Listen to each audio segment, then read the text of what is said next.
మహానేత బాబు జగ్జీవన్ రామ్ 119వ జయంతి సందర్భంగా షెడ్యూల్డ్ కులాల అభివృద్ధి శాఖ ఆధ్వర్యంలో వనపర్తి జిల్లా కలెక్టరేట్లోని మీటింగ్ హాల్లో ఘనంగా వేడుకలు నిర్వహించారు. రాష్ట్ర ప్రణాళిక సంఘం ఉపాధ్యక్షులు చిన్నారెడ్డితో పాటు జిల్లా కలెక్టర్ ఆదర్శ్ సురభి ముఖ్య అతిథులుగా హాజరయ్యారు. ముఖ్య అతిథులతో పాటు అధికారులు, ప్రజాప్రతినిధులు డాక్టర్ బాబు జగ్జీవన్ రామ్ చిత్రపటానికి పూలమాలలు వేసి నివాళులు అర్పించారు. అనంతరం ఆయన సేవలను స్మరించుకున్నారు.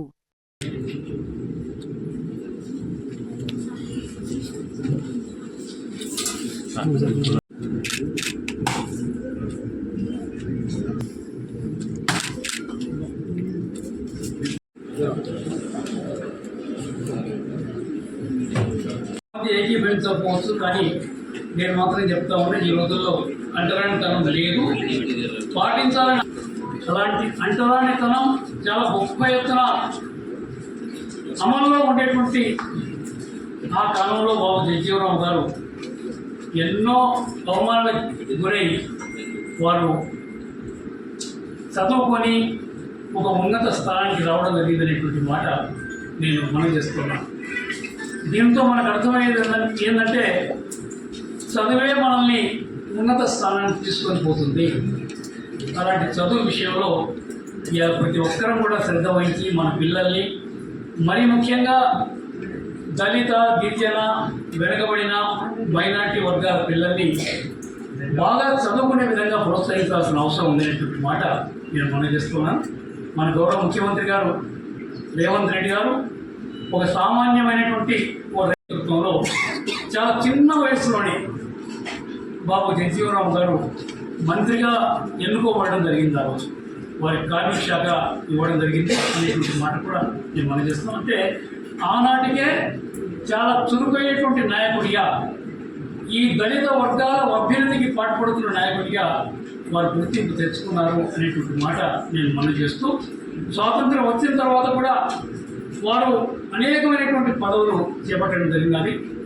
ముఖ్యంగా మనం చూసుకుంటే వారు 1967 నుంచి 70 వరకు, అంటే ఇందిరాగాంధీ గారు ప్రధానమంత్రిగా ఉండేటువంటి సమయంలో ఆ రోజు దేశం మొత్తం మీద కూడా ఆహార ధాన్యాలకు చాలా కొరతగా ఉండేది. సర్కారు బడిలో చదువుకొని ఇలా ముఖ్యమంత్రి స్థాయికి ఎదిగినటువంటి సందర్భంలో మన వనపర్తిలో కూడా వారు 10 సంవత్సరాల నుండి విద్య అభ్యసించడం జరిగినది.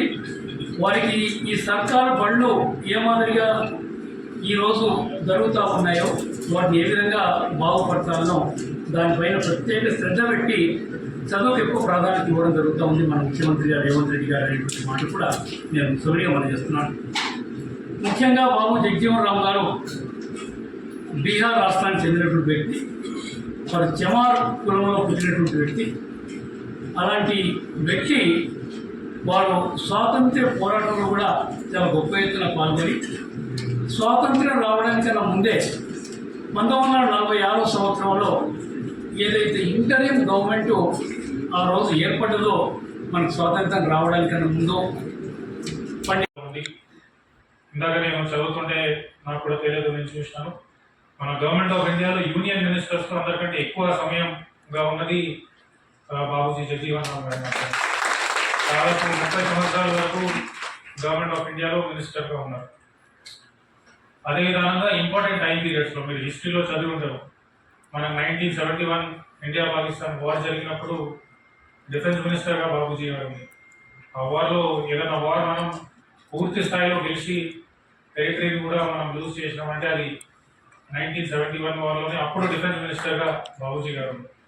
తర్వాత ఇందాక డాక్టర్ చిన్నారెడ్డి గారు కూడా చెప్పారు, మనకి 1960స్లో 1970స్లో అన్నం తినడం అంటే మనకి దొరికేది కాదు, చాలా తక్కువ ఉంది. అందుకని ప్రభుత్వం ఎడ్యుకేట్, ఆర్గనైజ్, యాజిటేట్ అండ్ ఇదే క్రమంలో చేయాలని చెప్తారు. ఫస్ట్ మీరు ఎడ్యుకేట్ కావాలి, దాని తర్వాత ఆర్గనైజ్ కావాలి, దాని తర్వాత మీరు యాజిటేషన్ కావాలి. కానీ చాలామంది మనం ఇప్పుడు ఉల్టా చేస్తాం. ఫస్ట్ యాజిటేట్ చేస్తాం, దాని తర్వాత ఆర్గనైజ్ అవుతాం, దాని తర్వాతనే మనం పిల్లల్ని చదివించే దాంట్లో వెళ్తాం. సో మీరు ఇప్పుడు మహిళలు ఇక్కడ ఉన్నారు కాబట్టి మీరు చదువుకుంటే మీ కుటుంబాలు చదువుకుంటాయి. సో ఎక్కడైనా ఏ కుటుంబంలో కూడా మదర్ ఒకవేళ ఎడ్యుకేటెడ్ ఉంటే ఖచ్చితంగా పిల్లలు ఇంకా వారికంటే ఎక్కువ ఎడ్యుకేషన్ ఉంటారు. సో మీరు ఇప్పుడు ఇంటర్మీడియట్ కానీ డిగ్రీలో ఉంటారు, ఇక్కడతోటి మీరు వదిలేయవద్దు. మీరు ఇప్పుడు డిగ్రీ పూర్తి చేసుకుంటే సూపర్ స్పెషలైజేషన్ చేయండి. సూపర్ స్పెషలైజేషన్ తర్వాత ఏదో ఒక జాబ్ తీసుకోకుండా ఒక మంచి ఉద్యోగానికి ట్రై చేయండి. గవర్నమెంట్ ఎగ్జామ్స్ మీరు రాస్తే మంచిది, కానీ దాని వెనకాలనే మీరు ఉండకుండా ప్రైవేట్లో కూడా ఇప్పుడు చాలా స్కోప్ ఉంది. మనకి గవర్నమెంట్ ఆఫ్ ఇండియా స్కీమ్స్ కానీ, ఇక్కడ ఎస్సీ డెవలప్మెంట్ డిపార్ట్మెంట్లో స్కీమ్స్ కానీ, ఈడీఎస్సీ కార్పొరేషన్ ద్వారా మీరు ఏమైనా బిజినెస్ పెట్టాలంటే 10 లక్షల వరకు కూడా వితౌట్ ఎనీ సెక్యూరిటీ కూడా మీకు ప్రభుత్వం తరపు నుంచి లోన్ ఇచ్చే అవకాశం ఉంది. ఆ గ్రీన్ రెవల్యూషన్ అప్పుడు అగ్రికల్చర్ మినిస్టర్గా బాబూజీ గారు ఉండే చాలా ఈ గ్రీన్ రెవల్యూషన్లో కూడా ఆయన కృషి చాలా ఉంది. సో ఇది ఒక వర్గానికి చెందినట్టు కాకుండా మన దేశానికి ఎంత కాంట్రిబ్యూట్ చేశారని చూస్తే మీరు కూడా చాలా స్ఫూర్తి ఖచ్చితంగా తీసుకోగలుగుతారు. బికాజ్ మీలో చాలామంది ఇప్పుడు చదువుకుంటున్నారు, మీకు అర్థం కాదు. మీరు పెద్ద అయిన తర్వాత చూస్తే అన్నిటికంటే ఎక్కువ సాటిస్ఫాక్షన్ వచ్చే పని ఏంటంటే మీరు చేసిన పని వల్ల మీ సొసైటీకి ఏమైనా మంచి జరుగుతుంది. సో మీరు ఏమైనా పని చేసి మీ కుటుంబానికి కానీ మీ సొసైటీకి కానీ ఏమైనా మంచి జరిగితే అది అన్నిటికంటే ఎక్కువ సాటిస్ఫాక్షన్ ఇస్తుంది. అది మీరు కూడా ఖచ్చితంగా ఎక్స్పీరియన్స్ చేస్తారు. ఖచ్చితంగా ఎక్కువ మహిళలు స్టూడెంట్స్ ఉన్నారు కాబట్టి చాలామంది చెప్పారు ఇందాక ఎడ్యుకేషన్ చాలా ఇంపార్టెంట్. డాక్టర్ బాబాసాహెబ్ అంబేద్కర్ కూడా